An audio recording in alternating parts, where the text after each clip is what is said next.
Bonjour, bonjour à tous et bon réveil matinal surtout. Bienvenue sur CRTV et CRTV News Cameroun Delight.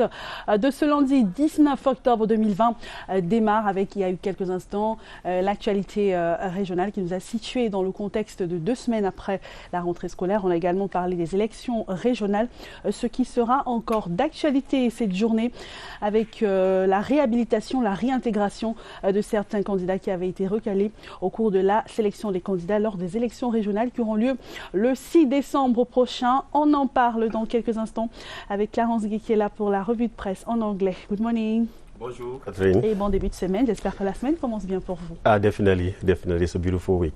Alors, qu'est-ce qu'il y a à la une de l'actualité ce matin? Qu'est-ce qu'il y a à la une de l'actualité ce matin? Oh, well, Cathy, sorry for that. Well, actually, we have CERAC delegation was in the Adamawa region, to distribute some, COVID-19 materials to pupils in some secondary school and less privileged people too in that part of the country. La lutte contre le Covid-19 se poursuit. On en saura un peu plus dans la revue de presse. C'est maintenant.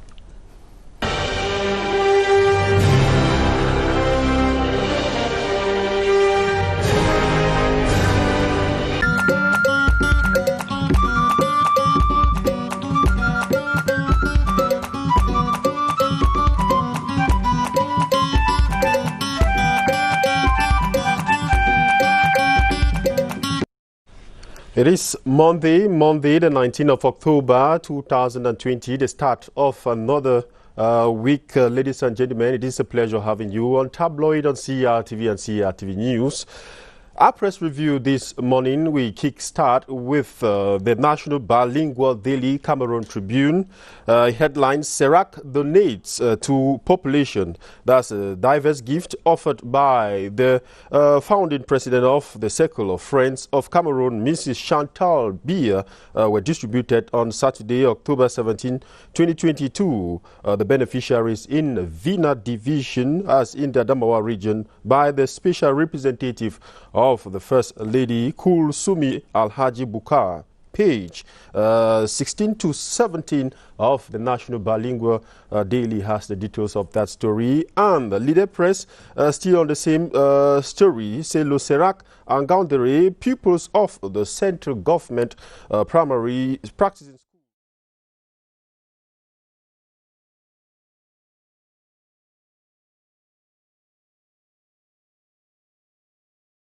gift to improve learning and living conditions. The gifts were handed over by members of the Circle of Friends of Cameroon CERAC. While handing over the gifts Saturday in Gaundere, the representative of Mrs. Chantal Biya, founding president of CERAC, emphasized that the gifts fall in line with the First Lady's desire to always assist those in need within us in the country. You can find more of that story in the Leader Press newspaper. The Horizon says Santa Caucus brings light to underprivileged children with 50 million CFA award package. Members of the elite of Santa in the Northwest region have requested school attending children in the 14 villages that make up the subdivision who are still hesitant to join the back to school train. They were speaking in Santa Friday during an event to donate didactic and COVID-19 materials to school officials in the municipality. Page 9 of the Horizon newspaper. You will be getting more of that story. Defil Actuel comes on, talks about this story. The scandal that happened at the National Advanced School of Magistracy and Administration. That's ENAM. The Minister of Public Service and Administrative Reform, Joseph Lay, last week rejected claims by a movement of non-respect of admission quotas for candidates from the 3 northern regions. In a statement released Tuesday, October 13, the Minister of Public Service outlined the quota reserved for each region at the exam, stressing 5% for the Adamawa, 18% for the Far North, and 7% for the North region, making a 30% quota for these 3 regions. You will find more of that story in the Defil Actuel of this day. The Guardian Post newspaper says Ndian SGO accused of imposing non-native as a Kondo Titi ruler. That is what the Guardian Post newspaper headlines this morning. A petition bearing the names and seal of some 11 elites of Kondo Titi chiefdoms in the southwest region and addressed to Territorial Administration Minister challenging the August 2020 designation of Nawango Atia Manfred was a new, as a new traditional ruler of a Kondo Titi has triggered fireworks. That's what the Guardian Post newspaper is saying. It says, the Guardian Post says in a petition, it stumbled on the authors are accusing the SDO for Ndian Fawang Lawrence of having imposed Nawango, whom they considered as being a non-indigent, as chief designate on the Kondo Titi people. Away from the Guardian Post newspaper, we step into the Median. It says striking CDC workers demand 13 months salary arrears. According to reports from the Southwest region, the strike action began last week, Tuesday, in Tiko. About 20 of CDC workers went down on the streets demanding for 13 months of unpaid salaries to send their kids to school. The CDC is one of the enterprises that has been badly affected by the ongoing Anglophone crisis in the northwest and southwest regions of the country. And many a time, workers of these corporations took to the street to demand 4 months of unpaid salaries. You will be having details of that story in the Median newspaper of today. The Crown says new phone tax fails to kick off. New phone tax fails to kick off. The Crown headlines from Thursday, October 15, 2020, a new and unprecedented tax of 33% was supposed to be levied on phones, tablets and other electronic platforms in Cameroon. However, the operation was futile or did not take off as anticipated and has been put off to a later date. Page 4 of the Crown newspaper has more of that story. The Herald newspaper this morning says 4 suspected bone traffickers arrested in Douala, chief town of the Littoral region. The 4 young boys are currently under detention in Douala after they were arrested in possession of human bones. According to reports from the 2nd Gendarmerie region in Douala, they were arrested in their attempts to sell the bones at the sum of 15 million CFA francs. Investigations show the bones were that of a man who had died 3 years ago and had been buried in the locality of Koptamo in the Noon Division before his tomb was desecrated by the young men. Page 4 of the Herald newspaper will give you more of that sad story.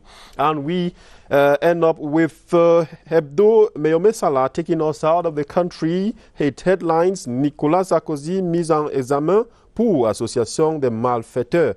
That is the headline of Hebdo Meomesala. French investigating magistrates have issued a 4th charge against former President Nicolas Sarkozy for allegedly accepting Libyan cash to fund his 2007 presidential campaign. He is accused of membership in criminal conspiracy with charges that could lead to a trial. The Libyan investigation was charged in 2018 with corruption, illegal campaign financing, and benefiting from embezzled public funds. You can read more of that story in Hebdo Meomesala. And that was it for our press review this morning on CRTV and CRTV News. Wishing you a good start of this week. God bless you.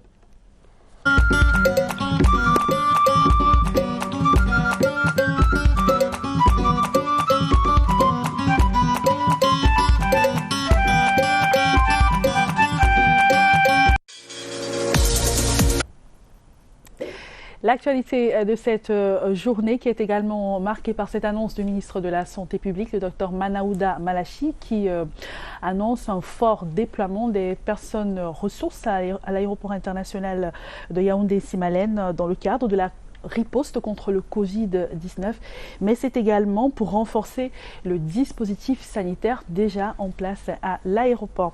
D'autres informations contenues dans les journaux ce matin, Daoud Mouliam est une fois de plus avec nous. Une fois de plus, bonjour. Bonjour à la maison, pour ceux qui nous rejoignent à l'instant, Cathy. Tabloïd en français.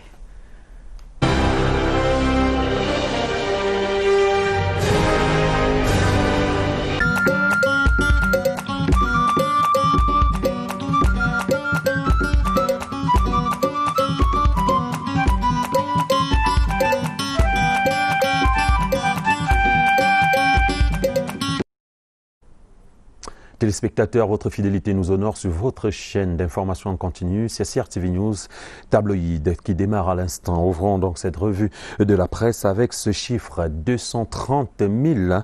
C'est le minimum d'emplois envisagé pour cette année 2020 dans le cadre de l'exécution du budget d'investissement public. Donc l'information a été rendue publique dernièrement et fait la une du Cameroun Tribune de ce 19 octobre 2020. Information donc portée par le ministère de l'Emploi et de la Formation professionnelle et le Bureau international du travail à l'issue d'une étude prévisionnelle en rapport au potentiel emploi endossé sur ce BIP donc et pour cette année. Un chiffre en tout cas qui a été revu à la baisse parce qu'initialement envisagé à un peu plus de 273 000 emplois donc pour cette année 2020 et selon des secteurs bien variés des différentes administrations de l'État camerounais. Donc un chiffre en tout cas que dont vous pourrez comprendre les contours en page 8 du Cameroun Tribune et qui aura chuté du fait évidemment de la pandémie du Covid-19.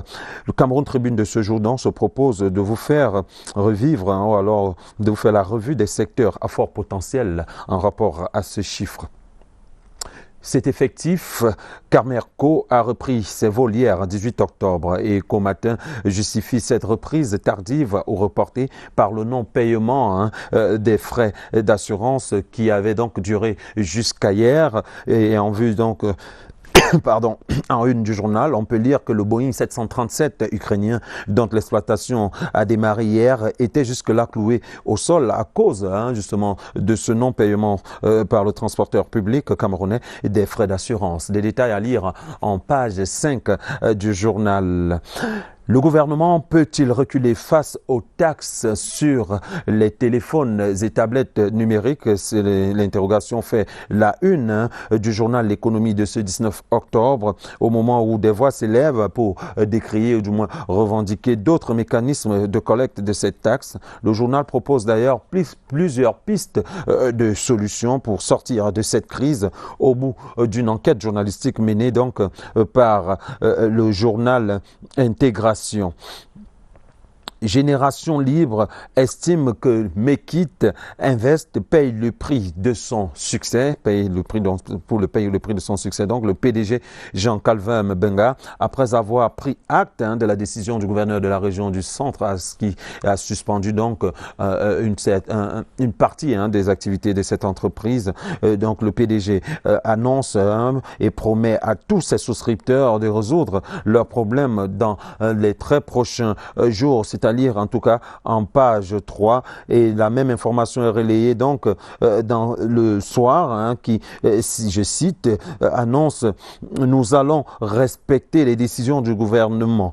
Cette déclaration est donc du président directeur général de l'entreprise Mekit Invest donc qui fait la une du journal Le Soir de ce 19 octobre au lendemain de la suspension d'une branche de ses activités par le gouverneur de la région du Centre et ceci intervient après de nombreuses plaintes enregistrées pour non-paiement des clients ou des souscripteurs de cette entreprise. En tout cas, le point de presse donné vendredi dernier par le PDG de l'entreprise est venu relancer l'espoir au sein, du moins chez certains membres de cette communauté de potentielles victimes de ce qu'on avait qualifié il y a quelques jours d'escroquerie en plein air. Alors, la une d'intégration de ce 14 octobre rend hommage à Wougli Massaga, donc alias commandant Kissamba, décédé samedi dernier ici même à Yaoundé. Le journal parle ainsi d'un héritage du Che Guevara africain dans l'anticolonialisme, mais surtout les luttes les luttes d'indépendance, donc, portraits et faits d'armes de ce panafricaniste de haut vol, à lire en page 3 du journal.